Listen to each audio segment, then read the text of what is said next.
हर पल आपके साथ। नमस्कार, आप देख रहे हैं अर्पण न्यूज और मैं हूं आपके साथ माधुरी तिवारी। खबर इंडिया के इस खास बुलेटिन में आपका स्वागत है। खबरों में आगे बढ़ने से पहले नजर डालेंगे अब तक की सुर्खियों पर। कृषि कानून रद्द होने के बाद पहली बार पीएम मोदी का पंजाब दौरा। फिरोजपुर में रखेंगे 42,750 करोड़ की परियोजनाओं की आधारशिला। पीजीआई के सैटेलाइट विंग का भी करेंगे उद्घाटन। आज कानपुर दौरे पर केंद्रीय मंत्री नितिन गडकरी 14,629 करोड़ की परियोजनाओं का करेंगे लोकार्पण। सड़कों की भी देंगे सौगात। जम्मू कश्मीर के पुलवामा में आतंकियों के साथ एनकाउंटर। सुरक्षा बलों ने की पूरे इलाके की घेराबंदी। मुठभेड़ में 3 आतंकवादी ढेर। देश भर में कोरोना की सुपर स्पीड। पिछले 24 घंटे में सामने आए 58,097 नए केस। ओमिक्रॉन का आंकड़ा पहुंचा 2,000 के पार। दिल्ली मेट्रो को लेकर डीडीएमए ने की नई गाइडलाइन जारी। आज से 100% क्षमता से चलेंगी मेट्रो। खड़े होकर यात्रा की नहीं होगी अनुमति।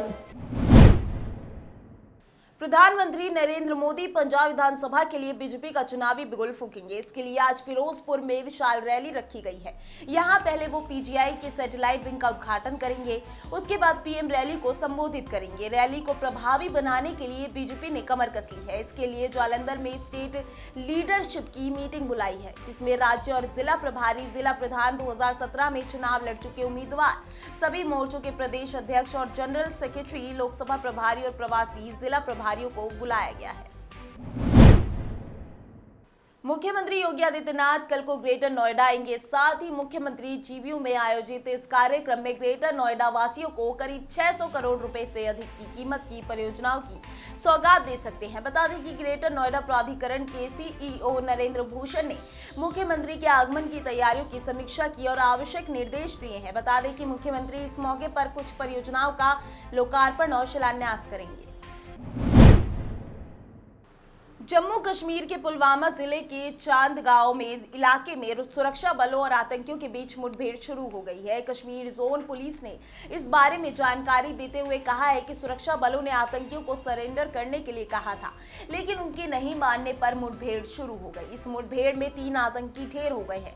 दरअसल कल सुरक्षा बलों ने श्रीनगर में 2 अलग अलग मुठभेड़ में 3 आतंकियों को मार गिराया। जम्मू कश्मीर पुलिस के मुताबिक कल यानी 4 जनवरी को श्रीनगर के बाहरी इलाके हरवन में लश्कर-ए-तैयबा से जुड़े एक खूंखार आतंकवादी को मार गिराया गया है। कश्मीर के पुलिस महानिरीक्षक विजय कुमार ने एक ट्वीट में मारे गए आतंकवादी की पहचान सलीम के रूप में की है, जो लश्कर-ए-तैयबा से जुड़ा था। डीडीएमए ने कुछ दिन पहले दिल्ली मेट्रो और सरकारी बसों को 50% सीटिंग क्षमता के साथ चलाने का फैसला किया है।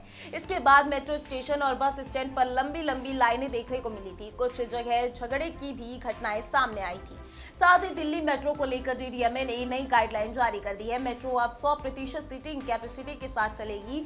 हालांकि इस दौरान खड़े होकर यात्रा करने की अनुमति नहीं होगी। इतना ही नहीं, स्टेशन और मेट्रो पर बिना मास्क पहने किसी भी यात्री को यात्रा की अनुमति नहीं मिलेगी। बॉलीवुड के most famous singer Sonu Nigam को भी कोरोना पॉजिटिव पाए गए हैं। आपको बता दें कि साथ ही सोनू निगम के साथ उनकी पत्नी और बेटा भी कोरोना पॉजिटिव पाए गए हैं। एंटरटेनमेंट इंडस्ट्री पर कोरोना का कहर बढ़ता ही जा रहा है। टीवी से लेकर बॉलीवुड तक कई बड़े सेलेब्स एक के बाद एक कोरोना की चपेट में आ रहे हैं। गुड मॉर्निंग, नमस्ते and very very happy new year 2022 to all of you. मैं कोविड पॉजिटिव हूँ इस समय। काफ़ी को पता है, काफ़ी को नहीं पता है, बहुतों को नहीं पता है, पर मुझे लग नहीं रहा कि मैं कोविड पॉजिटिव हूँ। यहाँ मैं दुबई में हूँ and I had to come to India to get to perform in Bhubaneswar and to shoot for super singer season 3 and I got myself tested and I was covid positive. I got myself retested. I was still positive. I got myself retested, and I still turned out to be positive. Bharat समेत दुनिया के कई देशों में corona virus के नए मामले record तोड़ रहे हैं। कोरोना के सबसे खतरनाक वेरिएंट ओमिक्रॉन से भी कई देशों को चिंता हो गई है। आपको बता दें कि ओमिक्रॉन वेरिएंट को फैलाने से रोकने के लिए कई देशों ने प्रतिबंध भी लगाने शुरू कर दिए हैं। डब्ल्यूएचओ ने ओमिक्रॉन को लेकर नई चेतावनी जारी की है। डब्ल्यूएचओ ने कहा है कि ओमिक्रॉन वेरिएंट के बीच सर्दी खांसी को आम बीमारी समझने की गलती ना करें। ओमिक्रॉन से पूरा मेडिकल सिस्टम पस्त हो सकता है। कोरोना ब्रिटेन में भी ओमिक्रॉन संक्रमण के मामले रिकॉर्ड स्तर पर तेजी से बढ़ रहे हैं। देश में पहली बार कोरोना संक्रमण के 2 लाख से ज्यादा मामले सामने आए हैं। ओमिक्रॉन संक्रमण में तेजी के चलते अस्पतालों की स्थिति काफी खराब है। अस्पतालों में कर्मचारियों की काफी कमी है, जिसकी वजह से इलाज में भी दिक्कतों का सामना करना पड़ रहा है। वहीं पिछले 24 घंटे में यहां संक्रमण के 2,18,724 मामले सामने आए हैं। सरकारी आंकड़ों के मुताबिक कोरोना संक्रमण से देश में 48 और लोगों की मौत हो गई है। अस्पतालों में संक्रमित लोगों और वेंटिलेशन की जरूरत वाले लोगों को पहुंचना लगातार जारी है। आपको बता दें कि अस्पतालों में स्टाफ की भारी कमी है। एनएचएस कर्मचारी की कमी से जूझ रही है। पॉजिटिविटी के चलते पाए जाने के बाद कोरोना संक्रमित कर्मचारी अपने घर पर हैं। ब्रिटेन के प्रधानमंत्री ने सबसे ज्यादा संक्रमण प्रभावित क्षेत्रों में अस्पतालों में स्टाफ की कमी को जल्द दूर करने का वादा किया है। उन्होंने कहा है कि नाइटिंगेल क्लिनिकों को सक्रिय किया जा रहा है। साथ ही सेना के सपोर्ट से कई मेडिकल स्वयंसेवक इस काम में जुटे हुए हैं।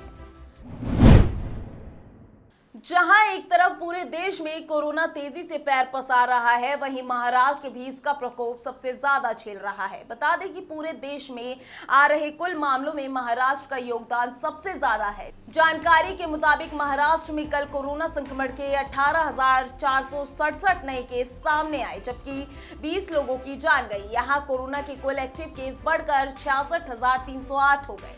वहीं राज्य में ओमिक्रॉन का आंकड़ा 653 हो गया है। एक दिन पहले राज्य में 12,160 मामले और 11 मौतें दर्ज हुई थी। बता दें कि महाराष्ट्र में देखते ही देखते हालात बिगड़ते जा रहे हैं। पिछले एक हफ्ते के भीतर केसों में तेजी से बढ़ोतरी हुई है। अकेले मुंबई ही कल कोरोना की 10,860 नए कोविड केस सामने आए हैं। वहीं 2 लोगों ने इससे मौत का सामना किया है। बता दें कि राजधानी मुंबई कोरोना का हॉटस्पॉट बन गया है, जिसे देखते हुए प्रशासन ने कई गाइडलाइन जारी की है, जिसके तहत अगर किसी सोसाइटी में 20% से अधिक फ्लैट कोरोना की चपेट में आते हैं तो उसे सील कर दिया जाएगा।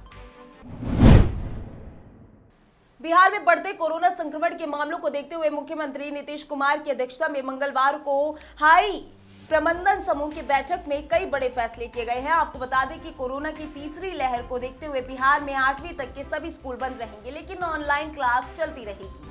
वहीं देश और गृह विभाग की ओर जारी आदेश के मुताबिक राज्य में कक्षा 9 से ऊपर के सभी स्कूल, कॉलेज, कोचिंग सेंटर 50% मौजूदगी के साथ चलेंगे। राजस्थान में कोरोना के केस बहुत तेजी से बढ़ने लगे हैं। राज्य में 7 महीने बाद मंगलवार कोरोना के 1000 से ज्यादा केस मिले हैं। मंगलवार को जयपुर के बाद जोधपुर दूसरा ऐसा शहर हो गया है। जोधपुर में पिछले साल 2 जून को 100 पॉजिटिव केस आए थे, जिसके बाद लगातार यहां केस कम होते चले गए। वहीं पिछले एक सप्ताह की राज्य की रिपोर्ट देखी तो केसों में 768% की बढ़ोतरी हुई है, जो ये बात बता रही है कि प्रदेश में तीसरी लहर में केस दूसरी लहर के मुकाबले बहुत तेजी से बढ़ रहे हैं। कोरोना के बढ़ते संक्रमण की वजह से अब सरकार से लेकर हाई कोर्ट और प्रमुख धार्मिक स्थल पूरी तरह वर्चुअल मोड पर आने लग गए हैं। Rajasthan high court registrar general ने आदेश निकाले हैं कि 5 से 14 जनवरी तक हाई कोर्ट केवल वर्चुअल मोड पर ही काम करेगी। इस पीरियड के दौरान जहां तक संभव हो सकेगा 75% कोर्ट स्टाफ को रोटेशन के आधार पर ऑफिस में बुलाया जाएगा। बाकी स्टाफ वर्क फ्रॉम होम पर रहेगा। वहीं राजस्थान के प्रमुख मंदिरों में भी वर्चुअल दर्शनों की व्यवस्था की जा रही है। श्री श्याम मंदिर कमेटी खाटू श्याम जी मंदिर ने कोविड महामारी और ओमिक्रॉन वेरिएंट के चलते आम लोगों की सेहत को ध्यान में रखते हुए साप्ताहिक अवकाश रविवार शुक्ल पक्ष की 11-12 मुख्य उत्सवों के दौरान मंदिर के पट बंद रखने का फैसला लिया है। मंदिर में प्रसाद, फूल माला, नारियल ध्वजा लेकर आने पर रोक लगा दी गई है। बाहरी राज्यों से दर्शन के लिए आने वाले लोगों को RT-PCR जांच साथ लाना अनिवार्य कर दिया गया है। रीट 2021 में पदों की संख्या 31,000 से बढ़ाकर 50,000 करने की मांग की मुख्यमंत्री अशोक गहलोत ने सिरे से खारिज कर दी है। आपको बता दें कि पद बढ़ाने की मांग को लेकर सचिन पायलट ने 10 दिन पहले ही मुख्यमंत्री अशोक गहलोत को चिट्ठी लिखी थी, जिसके बाद अब गहलोत ने पायलट सहित सभी नेताओं और आंदोलनकारी छात्रों की मांग मानने से इनकार कर दिया है। गहलोत ने साफ कर दिया है कि रीट में पद नहीं बढ़ेंगे। रीट में पद बढ़ाने की मांग के सवाल पर मुख्यमंत्री अशोक गहलोत ने कहा कि जहां तक रीट की बात है, इतनी बड़ी संख्या में रोजगार दे रहे हैं, 1 लाख बच्चों के रोजगार सामने आ रहे हैं। और आपको बता दें कि जो बच्चे मांग कर रहे हैं उन्हें आगे की तैयारी करनी चाहिए। पहले वाली वैकेंसी जिसके एग्जाम हो चुके हैं, ऐसा कभी होता नहीं है, तो उसके पद बढ़ाए जाए। जो बच्चे धरना दे रहे हैं उनसे अपील करूंगा कि ऐसी मांग नहीं करनी चाहिए, उन्हें पढ़ाई करनी चाहिए ताकि अगली बार उनका नंबर आ जाए। आईएमडी ने मंगलवार को कहा कि उत्तर पश्चिम भारत और मध्य भारत में 9 जनवरी तक बारिश होगी और उत्तर भारत में अगले 6 से 7 दिनों के दौरान शीतलहर की संभावना नहीं रहेगी। वहीं बुधवार को पश्चिमी हिमालय क्षेत्र, हिमाचल प्रदेश और उत्तराखंड में हल्की मध्यम बारिश या बर्फबारी होने की संभावना है और 6 जनवरी को छिटपुट बारिश या बर्फबारी हो सकती है। आईएमडी ने कहा कि 6 जनवरी तक पंजाब, हरियाणा, चंडीगढ़ और दिल्ली, उत्तरी राजस्थान और पश्चिमी उत्तर प्रदेश में छिटपुट रूप से कहीं हल्की या मध्यम बारिश होने की संभावना है। वहीं आज और 6 जनवरी को दक्षिण राजस्थान, गुजरात, पश्चिम मध्य प्रदेश और पूर्वी उत्तर प्रदेश में बारिश होने की संभावना है। वहीं मौसम विभाग की माने तो पंजाब, पूर्वी उत्तर प्रदेश, पश्चिम मध्य प्रदेश और राजस्थान में 7 जनवरी को और पूर्वी मध्य प्रदेश में 7 और 8 जनवरी को ओलावृष्टि हो सकती है। दिल्ली में प्रदूषण और कोहरे की धुंध के कारण सड़कों पर भीड़ भाड़ काफी कम है। वहीं मौसम विभाग ने आज 5 जनवरी 2022 को दिल्ली में बारिश होने की संभावना जताई है। बता दें कि देश की राजधानी दिल्ली में ठंड और प्रदूषण का सितम जारी है। इस बीच आसमान में कोहरा छाया हुआ है। दिल्ली में प्रदूषण और कोहरे की धुंध के कारण सड़कों पर विजिबिलिटी काफी कम है। वहीं मौसम विभाग ने आज 5 जनवरी 2022 को दिल्ली में बारिश होने की संभावना जताई है। साथ ही आपको बता दें कि मौसम विभाग के अनुसार दिल्ली, एनसीआर, गाजियाबाद, दादरी, ग्रेटर नोएडा, गुरुग्राम, फरीदाबाद में अगले कुछ घंटों में हल्की से मध्यम बारिश होने की संभावना जताई जा रही है। जम्मू कश्मीर के ऊपर बना पश्चिमी विक्षोभ और बंगाल की खाड़ी में बने चक्रवाती हवाओं की संरचना की वजह से भारत की कई राज्यों में बारिश की संभावना है। मौसम विभाग के मुताबिक 10 जनवरी तक राष्ट्रीय राजधानी दिल्ली में कई मैदानी इलाकों वाले राज्यों में बारिश हो सकती है। वहीं कुछ राज्यों में ओले भी पड़ सकते हैं। दिल्ली के ऊपर बादल छाए हुए हैं। ऐसे में विभाग का मानना है कि अगले 5 दिनों में यहाँ भारी बारिश की संभावना है और इससे राजधानी के तापमान में गिरावट की संभावना है। वहीं पहाड़ी इलाकों जैसे जम्मू कश्मीर, हिमाचल प्रदेश, उत्तराखंड में बर्फबारी का सिलसिला अभी जारी रहने की उम्मीद है। मौसम विभाग के मुताबिक जम्मू कश्मीर में 8 जनवरी तक मध्यम से भारी बर्फबारी या बारिश हो सकती है। इस दौरान कुछ स्थानों पर भारी हिमपात की भी संभावना है। राजस्थान और मध्य प्रदेश के अधिकांश हिस्सों में अगले 48 घंटों के दौरान बारिश की पूरी संभावना है। इसके अलावा तमिलनाडु के तटीय इलाकों में हल्की बारिश की संभावना है। भोपाल के एम्स में कोरोना के जीनोम सीक्वेंसिंग टेस्ट जल्द शुरू होंगे। इसके लिए प्रदेश सरकार ने एम्स प्रबंधन को 1 करोड़ रुपए दिए हैं। एम्स प्रबंधन ने जरूरी केमिकल्स की खरीदी भी शुरू कर दी है। चिकित्सा शिक्षा मंत्री ने कहा कि अगले 1 महीने में जांच शुरू कर दी जाएगी। जीनोम सीक्वेंसिंग के लिए जो प्रोटोकॉल है उसका पालन कर रहे हैं। जिस स्तर पर सैंपल भेजना है हम सुचारू रूप से कर रहे हैं। केंद्र की तरफ से भी हमें 5 मशीनें मिलने वाली हैं। एम्स भोपाल में सरकार की तरफ से बजट आवंटन किया गया है। इसमें वहां भी जीनोम सीक्वेंसिंग शुरू होने वाली है। महाराष्ट्र की मदर टेरेसा के रूप में फेमस पद्मश्री सिंधुताई सपकाल का मंगलवार रात पुणे में निधन हो गया। 73 साल की सिंधुताई सेप्टिसीमिया से पीड़ित थी और पिछले 1.5 महीने उनका इलाज पुणे के गैलेक्सी हॉस्पिटल में चला। आपको बता दें कि पिछले साल उन्हें पद्मश्री से सम्मानित किया गया था। जानकारी के मुताबिक उन्होंने शाम 8:30 बजे अंतिम सांस ली। कल पुणे में पूरे राजकीय सम्मान के साथ उनका अंतिम संस्कार किया जाएगा। हॉस्पिटल की ओर से जल्द ही एक आधिकारिक बयान भी जारी होगा। थाना क्षेत्र में पुलिस ने मंगलवार को अवैध बजरी से भरी 4 ट्रैक्टर ट्रॉली का जब्त किया है। आपको बता दें कि पुलिस टीम को देखकर ड्राइवर मौके पर ट्रैक्टर ट्रॉली छोड़कर भाग निकले। पुलिस बजरी माफियाओं की तलाश कर रही है। एएसआई राम गणेश ने बताया कि मंगलवार दोपहर को मुखबिर की सूचना मिली थी कि रामनगर धतूरी में बजरी से भरी अवैध ट्रैक्टर ट्रॉलियां निकल रही हैं। उसके बाद पुलिस मौके पर ही रवाना हो गई, जिसके बाद पुलिस ने चोरों को चारों ओर से घेर लिया और ट्रैक्टर जब्त कर लिया। बता दें कि पुलिस ने चारों अज्ञात चालकों के खिलाफ मामला दर्ज कर जांच शुरू कर ली है।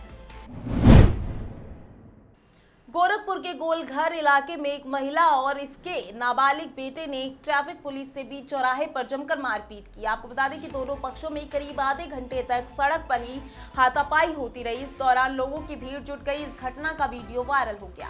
बाद में पहुंचे ट्रैफिक इंस्पेक्टर और महिला पुलिस कर्मियों के सहयोग से महिला और उसके बेटे को कैंट थाने लाया गया। उस दौरान एसपी ट्रैफिक भी मौजूद रही और एसपी ट्रैफिक ने तत्काल कार्रवाई करने के निर्देश भी दिए। बता दें कि ट्रैफिक पुलिस ने ट्रिपलिंग को लेकर एक बाइक रोकी। इसके बाद एक महिला ट्रैफिक पुलिस से लड़ने लगी। बता दें कि बाइक पर सवार 3 लोगों में से एक उस महिला का बेटा भी था। मामला दर्ज कर पुलिस कार्रवाई में जुट गई। ये करीब 2:15 बजे की बात है। कचहरी चौराहे पे एक महिला ने जो हमारे तैनात एसआई जो कचहरी चौराहे पे थे, उन्होंने एक बाइक को रोका जिस पे लोग ट्रिपलिंग कर रहे थे।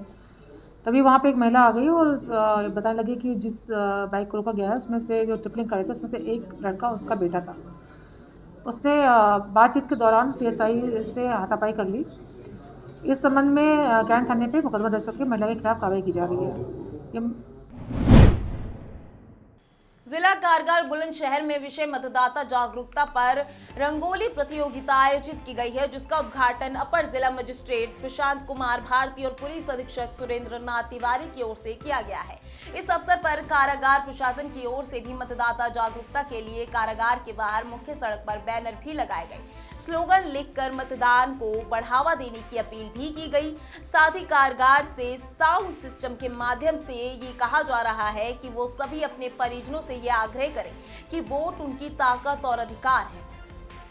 आज जिला कारागार बुलंदशहर में बंदियों के बीच मतदाता जागरूकता पर एक रंगोली कार्यक्रम का आयोजन हुआ, जिसमें अपर जिला मजिस्ट्रेट प्रशासन श्री प्रशांत कुमार भारती एवं पुलिस अधीक्षक नगर श्री सुरेंद्र नाथ तिवारी द्वारा उसका उद्घाटन किया गया और सारी रंगोली का जो है उनके द्वारा अवलोकन किया गया। आगामी होने वाले विधानसभा चुनावों के लिए मतदाता जागरूकता हेतु यह कार्यक्रम बंदियों के द्वारा कराया गया। गुजरात की राज्यसभा सांसद नीरज डांगी के 52वें जन्मदिन के अवसर पर विकलांगों और विधवा महिलाओं को परिवार के भरण पोषण के लिए नगर कांग्रेस की ओर से सिलाई मशीन प्रदान की गई। कार्यक्रम की शुरुआत में नगर कांग्रेस अध्यक्ष अमित जोशी, जिला कांग्रेस प्रवक्ता और उप प्रधान ललित सिंह ने सैकड़ों जरूरतमंदों को कंबल, साड़ियां और बच्चों को स्वेटर वितरित किए। आपको बता दें कि साथ ही विकलांगों और विधवा महिलाओं को परिवार के भरण पोषण के लिए नगर कांग्रेस की ओर से सिलाई मशीन प्रदान की गई। इसके साथ ही 501 लोगों को कंबल, स्वेटर, साड़ी और कपड़ों का वितरण किया गया। इस अवसर पर पार्षद अंजलि जोशी, सुमित जोशी, सुनील खोत, दिनेश मेघवाल सहित सैकड़ों कांग्रेस जन उपस्थित थे। गुजरात से राकेश गोसाई की रिपोर्ट। खबर इंडिया के इस खास बुलेटिन में आज के लिए बस इतना ही। देखते रहिए हर्पल न्यूज। नमस्कार।